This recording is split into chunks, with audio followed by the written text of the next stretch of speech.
viewer, thank you for joining us. This is Just TV Plus, the online TV platform. We are still in the mood of independence celebration. Nigeria at 61. I'm Bisi Arogusoye. With me on the set today, I have wonderful two people that are ready to dish out the best for us. The first person is Mr. Samuel Olugbenro, historian and public affairs person. Welcome, sir. Thank you very much. It has been with us for as long as I can remember, and it has been so wonderful to us on this platform. Thank you once more. Really appreciate. Thank you for having me. And the second person with me is our daddy, very wonderful man, Mr. Olusegun Ojomo, communication specialist. You're welcome, sir. Thank you very much, sir. Thanks for having me. It's a special person to us. Also, he has been with us for as long as I can remember. And today we are here to give out the best. As I've said earlier on, that we are in the mood of celebration. Nigeria at 61. Can we just start this way? How do you think, sir, Mr.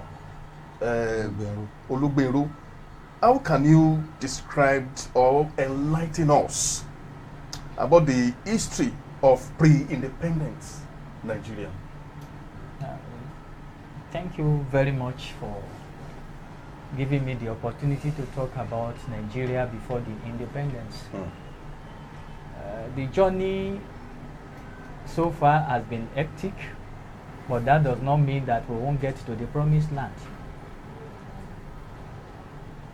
That does not mean we won't get to the promised land. Definitely, I have to look at this issue from different angles. If you look at what is today Nigeria, you will remember, or for the avoidance of doubt, the nation was put together, I will call it as an artificially created nation. Okay. Artificially created because it was the colonial masters that put the nation together. Yeah. Without the consent of the about over 250 ethnic groups. That's even up to now, we still have more than 250 ethnic groups in Nigeria. But the colonial master just decided and said, okay, these people can come together and be administered as one nation. And it was during the period when Sir Frederick Lugard was in charge. And I want to point out here that Nigeria was administered then before the independence, or even before the amalgamation, as protectorates. We had the Northern Protectorate and the Southern Protectorate, and both protectorates were being administered with different set of rules. Okay. So, but at a point, for reason best known to the colonial master then, they decided that the two protectorates should be merged together and administered as the center. So they merged the two protectorates together, and the lady of Frederick Lugard gave it a name, because if you look at it, you see River Niger and River Benue, and the major river being River Niger. So they say, okay, these people are living at the surrounding of River Niger, so let's call them the people of the Niger area. And from that name, Niger area, came the name Nigeria. So that is how Niger area. That is how we came about the name we bear today as Nigeria.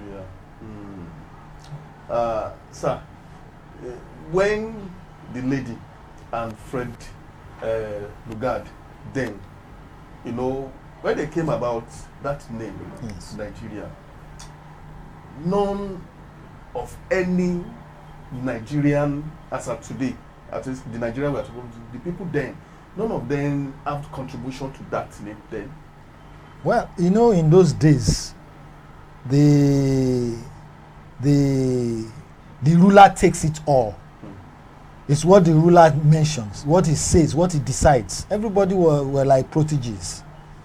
They were like more or less, in quote, slaves to the master. So when it came on the master, the girlfriend to the master to propose that name, it was overwhelmingly accepted by all and sundry. So that was how the name was just accepted. Although feelers are saying these days that the name should be changed, this and that, but of course, the name has not been changed. You know, unlike Gold Coast that changed to Ghana, Cote d'Ivoire, and all those other places. But all the same, at that time, people were not too much disposed to wanting to contribute to the name, because it was assumed that it was all about the colonial masters trying to fashion out a Nigeria. Thank you very much. But now, at 1960, October 1st, we got the first independent. Now, my question is this. Did you think from your own observation that as at that time that we are ripe enough to got that independence? I would say it is a lot of people have been saying it that at the time we got the independence, Nigeria was not ripe enough. I will tell you that is a lie. I don't subscribe to that. Okay. Because even before the arrival of the colonial masters, we were administering ourselves. And take for instance the old Oyo Empire. Okay. The administration in the then old Oyo Empire was, according to the historians, it was at par with what was obtainable in the Great Britain. But because they came, they are white, colored, they wanted to take over and administer us. If you read the books of history very well, you will discover that there was a lot of resistance to the colonization agenda. They never willingly surrendered themselves for colonial rule. It was under the force of arm. You remember, you talk about the Benin Kingdom. It was by fire, by force that they were subdued. And even in the other regions too, as the Oyo Empire, it wasn't as if, okay, take, this is our nation. Oh yeah, come and rule us. We were ruling ourselves and we were excelling. So it wasn't as if the time we had the independence is, I will never agree with anybody that we were not matured enough for independence. Okay. So, I think we still need to go back to the basics. okay. When these people came, took over our nation or took over the empires that were in the present day Nigeria, then that was it was by the year 1914 that amalgamation took place. Yeah. That was the time the southern and the southern and the northern protectorates were amalgamated, merged together. If you look at 1914 up to the year 1960, that will tell you that it's about a little less than 50 years, if I'm not mistaken. So if you look at it from that angle, you came to me. If you had to lecture me on how to govern myself, will it take you 100 years before you can do that? So, and again, you mentioned whether our people were not party to naming Nigeria. Yeah. Yes, I agree with Mr. Ojomo that it was a question of master and slave relationship. So when the master say a thing, do you have the authority to question or do you have the power to question the authority of somebody that is your lord? So it wasn't possible for them to say, no, we don't want this name. So they have to follow. And we should not forget the fact that it was after the slave trade, that is the abolition of the slave trade, that they came back to Africa, and they were now talking of, okay, we want to rebuild Africa from the ruins of slave trade. And that was the time they were now, at a point we talk about the scramble for and the partition of Africa. So each of them came. And that was the time they now splitted Oyo Empire. Part of Oyo Empire is in the present day Benin Republic, under the control of the French, while the other half is being under the control of. Why not carve the ones that were together before and put them under the same colonial rule, but for reasons best known to them, which we too were not ignorant of this day. That was the issue that surrounds it. Sir, on your own, sir, do you agree with what he says, or you felt as at that time we are not ripe enough in taking independence as in Nigeria? Why not?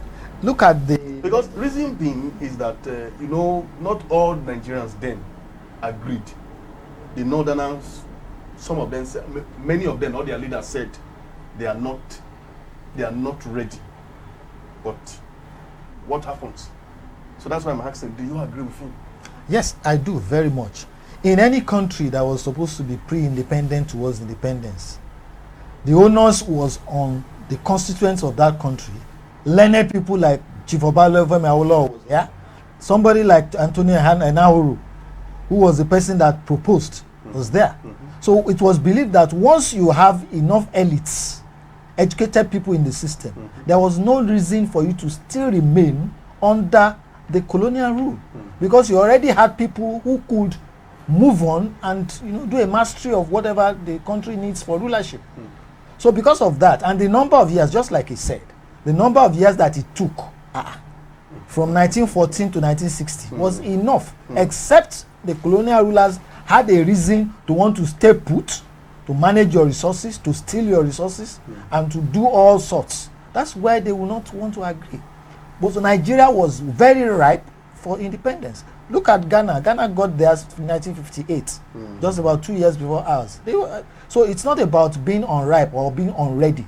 Whoever said they were not ready was because maybe they were not good enough to do a mastery of the process of rulership of Nigeria by themselves. And those such people, I will see as I will tag them as illiterates, or possibly intellectual illiterates. But where somebody like Obafemi Awolowo was, Enahoro was, they stood very well on ground very well, and the whites, the so-called colonial masters, knew that these were people who were good enough to continue the rulership of their country. They won't have a choice. But you only make mention of just two people. What about the Northerners? They are the one that said no, they are not ready. But at the end, the independence came on, and they are part of Nigeria. What do you think goes wrong? If a particular part of Nigeria, once it was the design for Nigeria to be made up of the northern and the southern protectorates, the first amalgamation of 1914 mentioned Nigeria as an entity. So followed by the intention of some people, somebody who always raised, it was an hour that asked to propose. Even if the ones in the north were not ready, once it is not possible for the colonial masters to split the southern protectorate and graduate them into a particular country, they didn't have a choice. Maybe that was why those ones later on bowed to accepting. Even if they were not ready, they had to go back to their drawing board and get themselves ready for a Nigeria to be formed. Okay, so do you agree with him, sir? Or any other thing you want to have to watch? Yes, I totally agreed with what Mr. Ojomo said. But what I just want to point out here is that at the time of agitation for Nigeria's independence, don't let us, I think it would be better for me to state first that even before we were talking about the independence, Nigeria have started party politics. Okay. Okay. We've started party politics, and we were okay. A trial self-rule was allowed, and we'll have representatives in the house. Do you? I hope you are following it. Yes, I do. Okay. At that time, what I mean by party politics was that the northern people had their own political party, Yeah. which we call the Northern People's Congress (NPC). Okay. It was led by Sir Amadou Bello, the Sardauna of Sokoto, was in charge, was the leader of that party. Okay. That is one side. From the west, we have the Action Group, Okay. led by Chief Obafemi Awolowo. Then in the east, the NCNC was the party that was taken over by the Easterners. Remember, NCNC was not formed by Easterners alone, Okay. because it is on record that Abat Macaulay was one of the founder architects of NCNC. Oh, okay. But when we now, okay, the North has their own political party, the West now had AG, then the East adopted the NCNC as their own political party, which was led by Dr. Nnamdi Azikiwe. Okay. So they were there doing these things. But if you look at the way the party politics was played that time, it was with mutual suspicion. NPC will be suspicious of what NCNC can do, while the AG is also suspicious of what NCNC will do. So each of the parties were suspicious of one another. So that is the build up to the kind of rancor that was already on ground before Anthony Ennaoro now moved the motion for Nigerian independence at the floor of the federal parliament. So when he moved the motion, it took the NCNC people led by Azikiwe, it took them some time before they reasoned along the line and supported the idea that they supported the motion of for Nigerians independence. But the unfortunate aspect of it, the other party, which is the NPC, they had contrary view about the Nigerian independence as at that time, which was 1956. Okay. So they were reluctant. Okay. It took several deliberations. They said, okay, we are going home. Because we are representing our people, we cannot just stay here and take decisions that will affect their life. So let's go back home, discuss with them. If they now say, okay, we should go ahead, we will come back to the floor of this house and then agree. Or tell you we cannot go for independence. It is also on record that by the time they were discussing this issue, Sardauna of Sokoto, that is the leader of NPC, was quoted as saying that any attempt at independence in 1956 is an invitation to commit suicide. That was the way he put it straight. He said it's an invitation to commit suicide.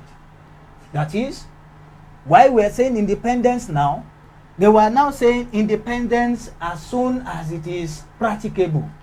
What date is it going to become, or are we going to say that now independence is practicable? Even now in the year 2000 and something, some people are still saying, it's like we are not even right. That is the mentality of some people. Let's look at other aspects of it as it comes. Then we'll now tailor them together. Thank you. Thank you, viewers. I hope you are listening to and you are watching as the discussion is ongoing. And if you have anything you want to add to it, you can send it to our social media that's being scrolled on the TV. let's continue. Now, 1960, Nigerian got the independence. We were free from the British. Now, what do you think is the problem today? Okay. The Nigeria, as we have it today, has foundational problem. I call it foundational problem because when I started initially, I said Nigeria was artificially created by the colonial masters without the consent of the constituent over 250 ethnic groups. Yes.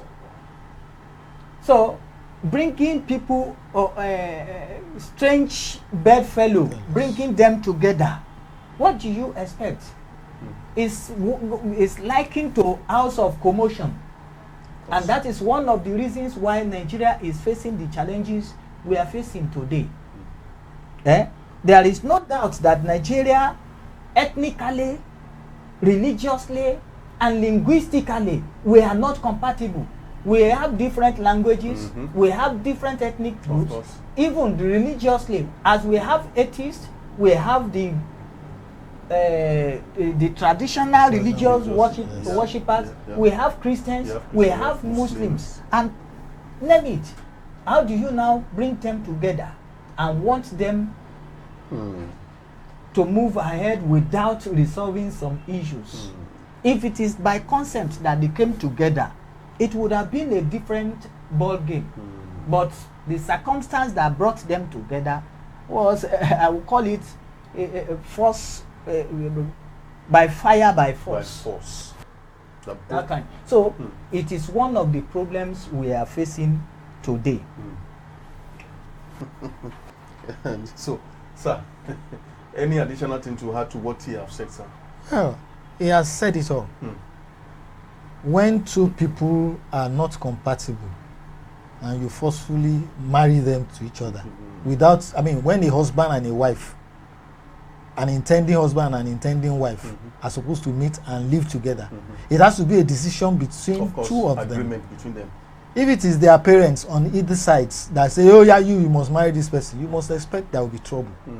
That is just what is playing out in Nigeria. Apart from the fact that some people were not ready, the fact is that the constituents that were being merged together had different backgrounds in all areas, as already mentioned by him. Although it's not impossible that over time, Nigeria as an entity should have grown to forget all those discrepancies. But we have a lot of problems. A major problem is with leadership. Leadership is highly responsible for the divisibility that exists in Nigeria up to today because of selfish reasons. I think you are... If I may add, I think it will not be out of place if I just conclude that Nigeria was designed to fail because it was built on a faulty foundation. Can you please expatiate more on that, sir? It's not unconnected with what we've been discussing earlier. Bringing people of different bedfellow together, linguistically they are not compatible, ethnically they are not the same, and even religiously they are not the same. You now bring them together, then the foundation is faulty. Now, let's make a little comparison. For example, just some America is as large as, I don't know, but they have different religions also, different tribes, different people, different colors, but they are together, and one America is going on. Nigeria is not as big as America. So, what do you think it's wrong with? Is it the leadership or even the follower? America as a country is a country of patriots. People who believe in being Americans first before they make references to their tribal origin. Americans are composed of people from all over the world. But immediately you enter America, or you're immediately a part of America, or part of the United States of America, you are an American first, before you remember that you're Chinese, before you remember that you're Caucasian, but before you remember that you're African and all that, before you call yourself an African, even when you call yourself an African American, when you are in America, that African factor in you, you have to base it down and raise the American factor in you. That is missing here. In Nigeria here, people generally are not as patriotic as we should be. So the idea is that everybody first remembers where he comes from, his ethnic originality, where he was born, where his parents were born. Somebody born in Lagos now does not want to believe that he's, ask him, he say he's not from Lagos. He will tell you that it is where his parents come from initially, that is from. In America, it's not like that. So basically, their problem is created because everybody does not come under the same umbrella as a nation. We talk about so many nations making up Nigeria since those times, and we still leave them like that up to today. That is the difference we have between us and the America that you mentioned. Oh, yes, sir. Thank you. Let's go back to, America is far away. Okay. Let's go to Britain. Okay. In Britain, we have different ethnic groups there, Okay. and they are cohabiting together peacefully, and the progress is on.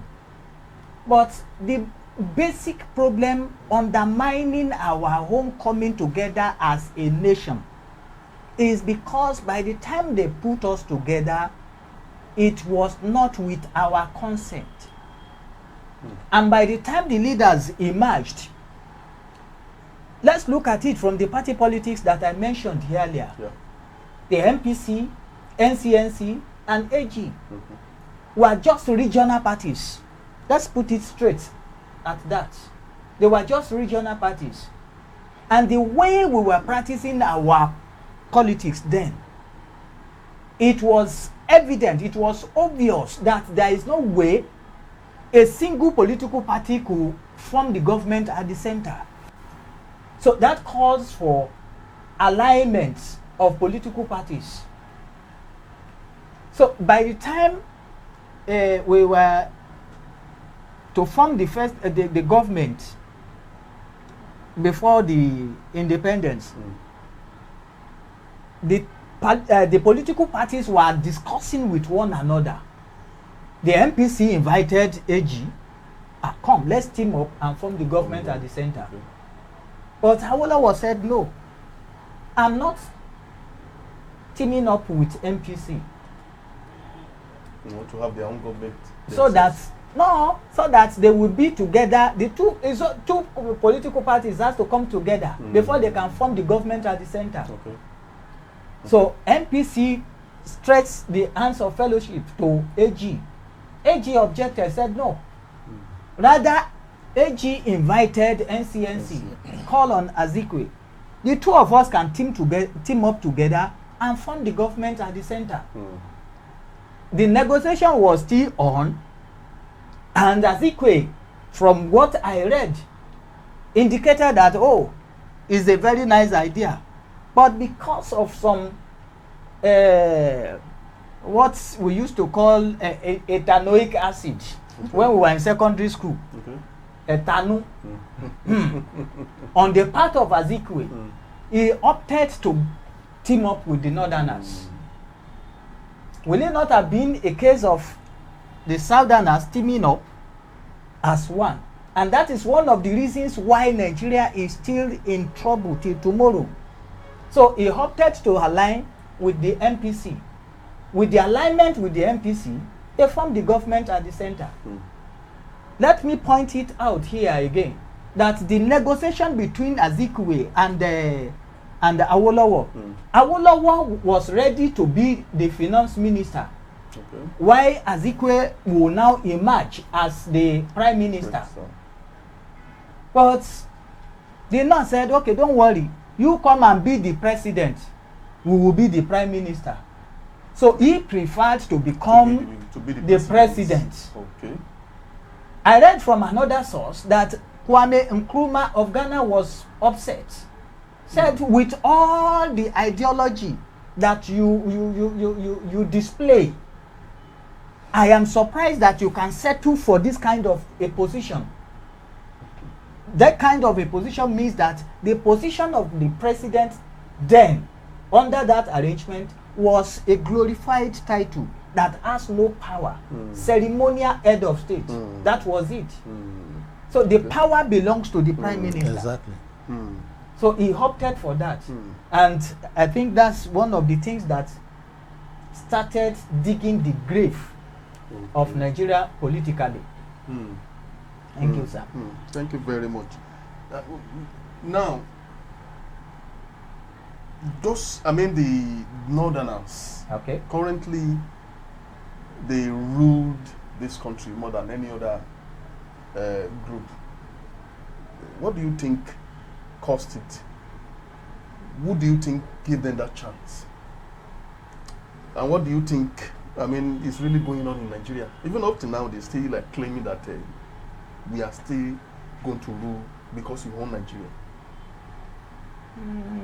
If I'm to take that, I will just conclude this way. That if you look at the North, in terms of land mass, the geographical North is bigger than the South put together.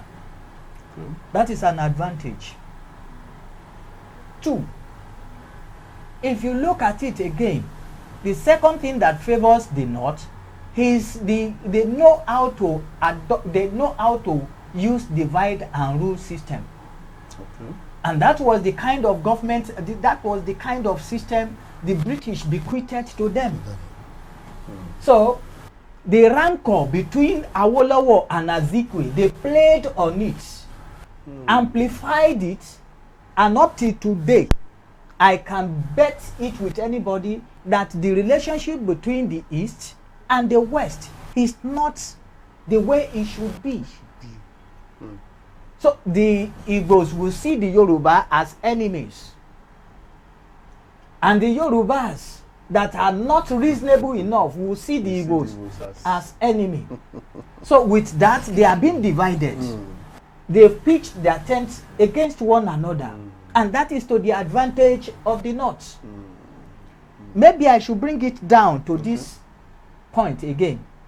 That at a point when Nigeria even became independent, and they were talking about Chief Awolowo raised the motion that, okay, we agree to start this nation on a tripod. That is the North, the West, and the East. That is the 3 coming up. That it is when the nation becomes stable, we will now consider the interest of the minority ethnic groups. When Awolowo mentioned the issue, Azikiwe and Tafawa Balewa said, okay, we've heard. At the back, it's not part of the central government. They now met at the executive level, and now said, Shebi is the one, the leader of the opposition, that is asking for the interest of the minority. Carve out the minority from his own region and form another region for them. And that was how the Midwest was created out of the Western region. So in the past, the whole of the Midwest up to Niger Delta was part of the Western region. So they carved that one out. They said by the time we carve this one out, that further erodes the power of Awolowo. And that is one of the advantages that the North is using till tomorrow. But eventually, it was now open. It becomes opendential. Don't let me call it confidential. Because it becomes open to everybody. That Azikiwe later realized that it was being used. But will I say it was too late? Initially when Nigerians started, we have this parliamentary system of government. Yes. That Nigerians were using then. And why do you think that idea, kind of government, was scrapped? if one would look at history, I want to believe that it's supposed to be a better style of government. Okay. It should be more progressive than what we have now. But quite unfortunately, for reasons that I may not know now, I don't know why it was jettisoned. Okay. Or he would Maybe I come in at that point. Okay. We talk about the relationship between the Britain and Nigeria. It was, or the ethnic groups in the present day Nigeria, it was a master-slave relationship. So, when they now agree that they are giving you independence, they expect you to practice their own style of government. Okay. And that's how we adopted the parliamentary system of government, Okay. which was after the Britain. Mm-hmm. So we were doing this, and that is how the president has less power. It's not as powerful as the prime minister. If you look at Britain today, you will know that the person that is controlling the executive arm of government in Britain, he is the prime minister. So, but along the line, for whatever might be the reason, which may be beyond the scope of this discussion, there was a coup in Nigeria. That was January 15, 1966. Yeah. The common name for that coup was the not Aguiyi-Ironsi, Nzeogwu coup. The coup took place, and leaders were killed. And by the time they killed the leaders then, for instance, Akintola, the premier of the Western region, was killed, assassinated. Okoti-Ebo too, the finance minister, the flamboyant finance minister, was executed. Sardauna of Sokoto was assassinated. The coup took place. Many people were killed. Some people escaped. For instance, Awolowo escaped because he was inside the prison. Maybe he would have been one of those people that would have been killed. So, unfortunately for the coupists or the coup planners, the coup failed. Okay. And another leader emerged in person of Aguiyi-Ironsi. Aguiyi-Ironsi took over the reign of affairs, and he was the person that actually abandoned the parliamentary system of government and introduced unitary government of government. So by the time he took over as a military head of state, you know what they would do? He invited the parliament and made them sign that they have handed over power to him. So that is invariably suspending the constitution. Then decrees were now being churned out for him to get himself stabilized in government. So, but the honest, or the fact lies between the fact that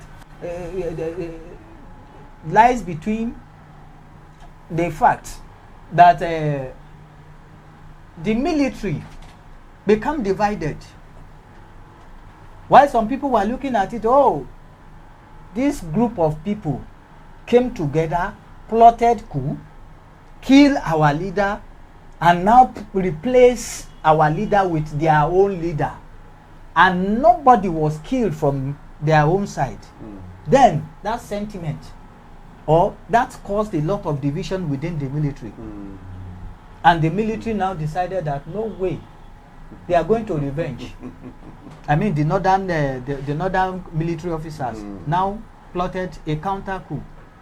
While Ironsi was busy going from one region to the other, he went to the north, calmed them down, that the situation is under control, that he will handle Nigeria.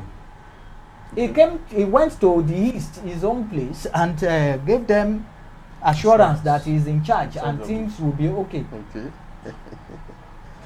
It was when he visited Ibadan, a guest of Fajuyi. Fajuyi. That was the time the coup plot by the Northerners crystallized, and they met him there, assassinated him. And by the time he was assassinated, it was with intention to divide Nigeria. So when we talk of secession in Nigeria, they started it from the north. They said Araba Dedeni. So that was the slogan. Immediately the coup took place. But the intervention of the British and the Americans prevented it. They said if you secede from Nigeria, you will be the worst off. So it's better for you to still remain together and work together as a nation. So let me ask this: why do you think Aguiyi-Ironsi, cancelled presidential system of government? Parliamentary. Parliamentary. Well, I could guess that maybe for him to proliferate himself, maybe a total honor of the parliamentary system was what he saw as ideal. Maybe a way of dismantling what was status quo, to make sure that himself as a military man had enough base to, maybe. Okay. Thank you very much for that question. It wouldn't have been possible for Aguiyi-Ironsi to carry on as the head of state under a parliamentary system. He is a military man, and the military is used to unitary command line. Exactly. So the military man will not wait for any house to pass law for him to operate. So, and that is why the first thing was call the house together and made them sign an undertaking that we have allowed you to carry on, and from there he took over. Let me ask this question: between the parliamentary system of government and unitary system of government, which one do you think favored Nigeria most? If you look at it with, I would say the parliamentary system of government is better than what we are into now. Okay. Let me take it from a historical perspective again. If you look at the kind of administration in the old Oyo Empire, if you read the Oyo Meses and all those settings, the people that form the government in Oyo Empire, you will see the similarity between that arrangement and the parliamentary system of government. Okay. Even within that setting, there was checks and balances in the Oyo Empire. So it's only tailored to suit our own purpose as ethnic nationality. So I still believe that the parliamentary system of government is better. But do you think Nigerian can still turn back to that system, type of system, government system? It's not impossible. It depends on our willingness. But if you look at the incursion of military into politics, a lot of things have been bastardized. Exactly. Initially, we were talking of 3 regions. 3 regions: north, east, west. So if we decide, this is what the south will be, the west will be represented, the east will be represented, the north will be represented. But the moment the military got there, they try as much as possible to extend the region. You know, the politicians, Yes. the Azikwe and Tafawa Balewa had created the Midwest. So we now had 4 regions. But by the time Gowon took up the government, they created more states. So where you have your people together, they split them into 2. Fragmentation took place. I think that time we created, we now had about 12 states. In Nigeria. And another military government came on board, again. created 19 and make it 19. 19 states. Before you know it, it extended beyond that to about 20-something states. It was Abacha that eventually made it 36 states that we have today. So that is not possible for us to go back to parliamentary system of government. I will say it is highly possible, but it depends on our willingness to do that. But it's not something that we can just do with Tea Party. Exactly. If you look at the way the people that are representing us, the arrangement that is already in place now, you will see that it's the house that we have now. They are not interested in the progress of Nigeria. I'm sorry, I have to say it that way, because they only talk about legislature that will favor them. Is it salary increment? All those stuff. Those are the things, or allowances. Those are the things that they talk about, and point out which the present legislative arm of government, what have they done that shows that the interest of Nigeria is paramount to them? I think that is, I need to ask that question. You know, the government we are into politics now in Nigeria, and you see how the thing is going. But do you think the politicians will ever want things to be better again in this country, the way things are right now? Because initially we were all shouting, military have destroyed the land. Now the politician came on and they took over the government. And up to now, did you see between, or maybe later as you ask the question, between the military era and the civilian era, which one do you think favor Nigeria most? In any part of the world, development along democratic lines, government of the people, by the people, and for the people, is never predisposed towards military. A military government is a dictatorial government, a government that says this is how I want to go about it, with no representation of the people. But when you talk about government of the people, by the people, and for the people, which is democracy, towards which the whole world is gravitating, definitely democracy cannot be, military leadership cannot be better for any country any longer. Look at what happened in Guinea. Look at what happened in places where the military is forced to come and take over. Does it take them forward or does it bring them backwards? It takes them backwards. So that's it. But with what we are facing Nigeria today, the crisis here and over here and there, do you think civilians still much better? Like he has said, civilian will still by far be better than the military dictatorship. Because the bulk of the problem that we have in our nation today stem from military rule. And is an aberration, if we are to put it in simple terms. So, if you look at, that's why I said, for us to get a clear cut and move forward from where we are now, the interest of the legislators must come to play. And it has to be because the constitution we are operating now is faulty. Is a deceit. When we say military, we, the people of Nigeria, having firmly resolved, have decided to make for ourselves the following constitution. Were you part of those people that made the constitution? Total military constitution. It was Abacha made constitution, passed over to Abdulsalam, and it was now fine-tuned.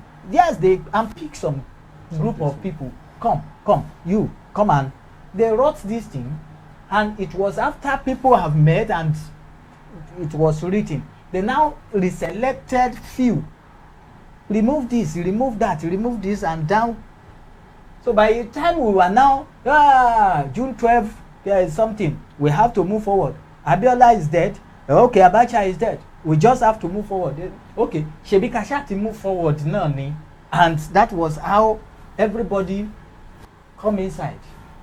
And we now have the constitution that we have. Nobody read the constitution in total until we started practicing it, and we now saw the faults in it. Now, you are talking about constitution, as you have said now.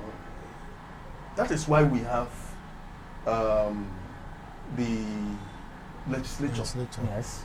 They were there to form law, make law, correct it, do everything. And I think that was one of the reasons why they were placed there. But do you think they are really doing their job? Are they really, from your own opinion, sir, that they are doing their job? The legislature in Nigeria, especially at this time, is a rubber stamp legislature. Okay. Why did you say so?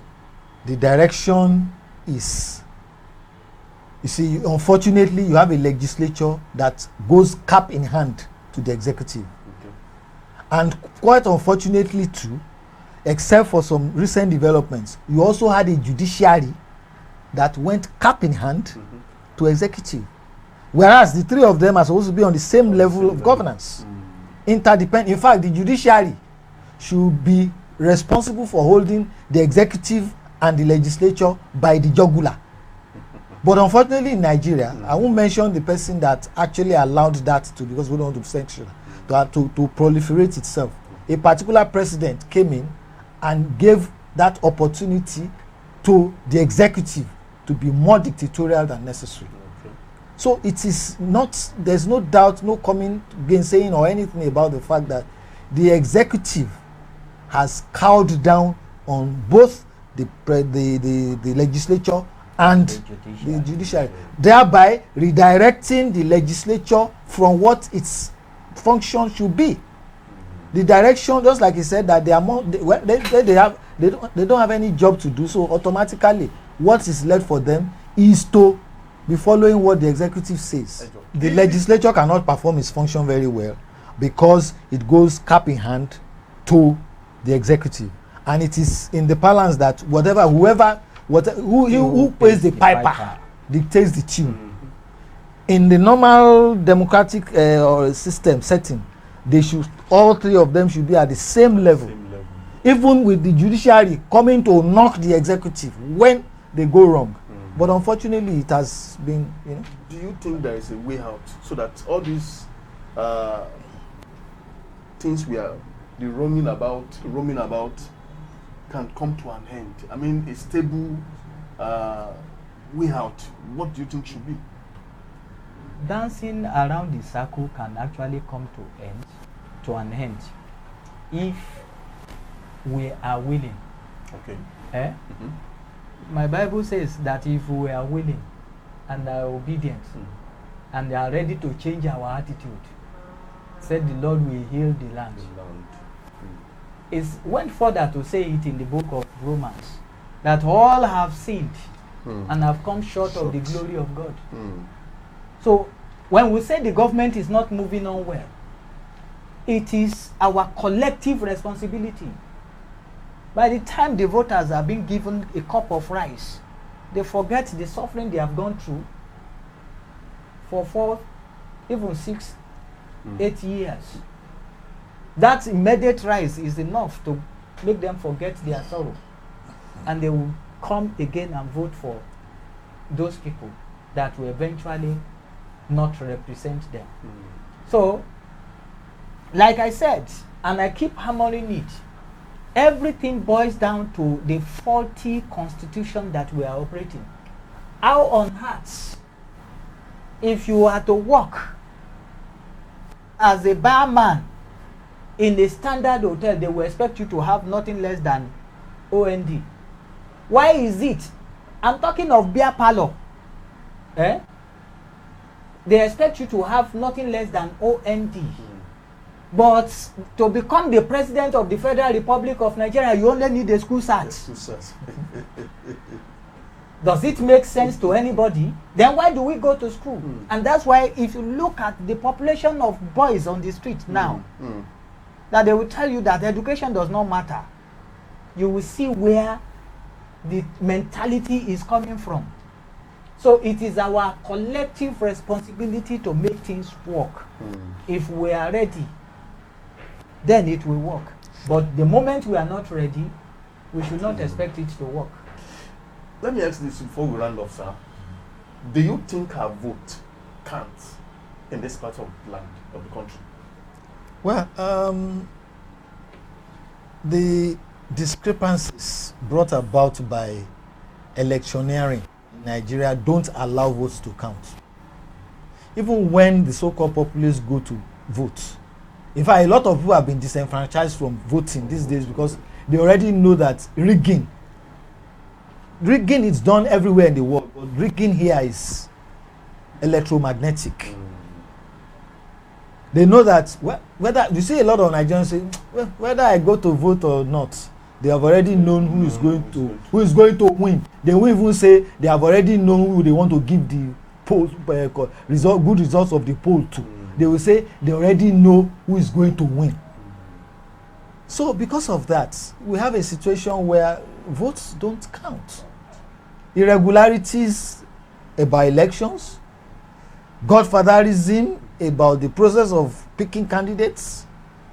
A lot of factors play roles to ensure that the whole process of electioneering, from electioneering to the process of going to the polls to vote, is always made a nonsense process. And it becomes very glaring right from electioneering. You already know that, well, the truth is not going to be told at the end of it. You will know, even during electioneering. When some big people, so-called godfathers, bring out their candidates, even if they want to go and bring out a pig, you will be sure that that pig is going to win. You're going to win a professor of a university of poll science. So in the final set, sir, okay, in the issue of this election, votes counting and votes not counting. Exactly. What do you think would be the solution that can be done finally? Okay, thank you. The solution, like I said, has always been in our orientation. It is only in Nigeria that somebody is inside the prison and won election. And even won the election in the compound of somebody that was murdered. And the people were aggrieved. We don't need to mention names, but it is only in Nigeria. And we are talking of votes counting or not counting. Recently, if you look at the whole world today, we talk of electronics voting system. It wouldn't have been possible for Buhari to beat to come to power if not because we introduced card reader system by Atairu Jega. So, but now the orientation is tilting in another direction. So when they are talking of, okay, electronics transmission, that is going further from card reading to electronics transmission of results. They are frustrating the us. whole of the house now. They are singing another tune. And that's why I said the problem lies with the people that we put in that position, or that impose themselves, or that smuggled themselves, or that they were rigged into the position. So when we say this is where we are going, and they tell you that is not where we are going, what can you do? So the vote will count if we are ready to make it count. But if you vote, you stand with your vote, it was counted at the polling booth, what happens to it when they are taking it to the collation center? And that's why we say transmit it electronically. Exactly. Even transmitting it electronically, they can still manipulate. This is Nigerian system. I don't like that language, Nigerian system, because when you want to talk about things that are bad, you say, yeah, you know, this is Nigeria. So I don't like that language. And I pray that one day the youth will be encouraged to go into politics. And the youth too should shine their eyes. They let's use that balance. Okay. So that when they were talking of NSAS, it would have been a motivating factor that the youth can come up together and team up with one another and come out with a candidate. But do you think you're talking about youth, the babas? Do you think they are ready to move away for the leaders, for the youth to come into power? Do you think they are ready? It's a matter of engineering. There is no time that won't happen. It's just that it cannot happen immediately. Like I tell people, the leadership by the youth will take years to evolve. It's not going to be possible for the youth to come around now and say they want to take over leadership by 2023. They don't have anything on ground to do that. Okay. The EndSARS protest that occurred was an eye-opener, a rallying point that told everybody in Nigeria that the youth can come out as a body. That's step one. The other step is coming. Youth participation in politics. The idea of too young to rule is no longer there. It's no longer coming on. And you will see that in a lot of, in the House of Representatives, for instance, now, there are more youths there. There are more youths there. People coming from other, from their own constituencies as youths, being sponsored even by older men. And a number of reasonable old politicians are even doing something now. Okay. I will not mention who are the example. Okay. They now have, rather than want to come out and go into a place like and vie for Federal House of Representatives, they now bring a younger person under their tutelage, who they will be, like, in quotes, dictating to. You know, when you send me forward as your son to go and be doing something on your behalf, and you are dictating to me, it will get to a level that I will either stop taking your dictation, or you even get tired of dictating, because you will see that I've already moved forward. So those are the ways that, but to say that immediately now, the youth, they cannot muster the kind of funds that the oldies, so-called oldies, have mustered. Even if they have international connections and all that from abroad, they cannot. The people that are sitting down there now will be forced to leave. They will take a bow, take their leave when the time comes. Okay. Thank you very much, viewers and gentlemen. Thank you very much. We appreciate your time being spent on this program. Mr. Samuel Ulugbero. Thank you very much. It's a pleasure being on this program. You're welcome, sir. Thank you. Mr. Olusegun Ojomo, thank you so much, sir. My pleasure. I want to believe next time when we call both of you, you still have time for us. By the grace of God. God is in control. God willing. My viewers at home, thank you very much for watching us, for listening to this. And I want to know you have one or two things that you want to would like to share with us. Send it to our social media. Definitely we are going to get back to you on everything you send to, any question you send to us. Till we meet next time, I am BC Arobsoy. God bless.